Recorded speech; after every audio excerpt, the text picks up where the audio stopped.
What's the biggest mistake you've made? What do you most regret? If you could change one thing that you've done, what would it be? Questions like that sometimes come up in pageant interviews as the judges try and get a sense of what you think about your past or what concerns you most, what you would change. Of course, they're also seeing how you would handle yourself on your feet.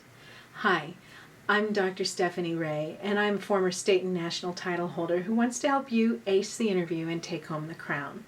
So trust me, it's worth thinking through your fears and what you regret so you'll be prepared just in case that kind of question comes up. What are you afraid of? Now, people are afraid of all kinds of things. They're afraid of heights, they're afraid of spiders, and that might be the very first thing that comes to mind, and that would be fine. If you say, I'm afraid of spiders, they'll laugh because they might be too, but while there's still a little bit of laughter in the room and with a smile in your voice, you want to say a little bit more. You don't want to leave it with spiders. You can, but use it as an opportunity to say, but what I'm most afraid of is the condition of education in our country. In my own community, the dropout rate has increased, or the quality of education has decreased.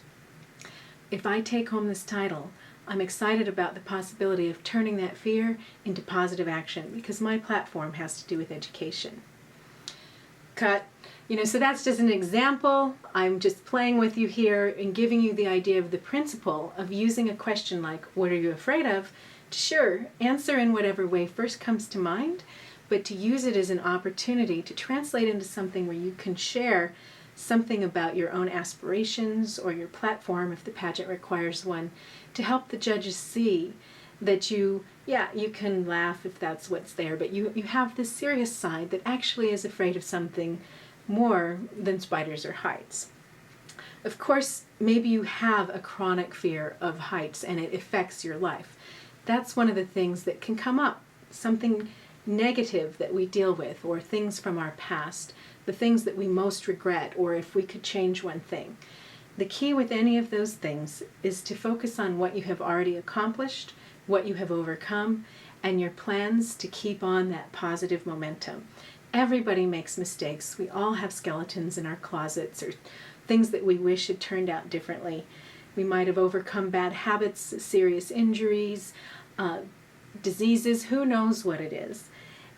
But what you can show is that you didn't let it hold you back, that you turned it into a positive, you learned important things that at least helped yourself and perhaps helped others in your family or your community.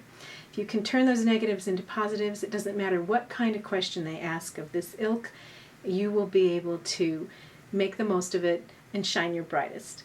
And that is what I want you to do in these pageant interviews. So for more tips on that, please look at the other videos in this series, as well as go to my website, pageant2phd.com, for other information that will help you make the most of the pageant as it translates into other parts of your life as well.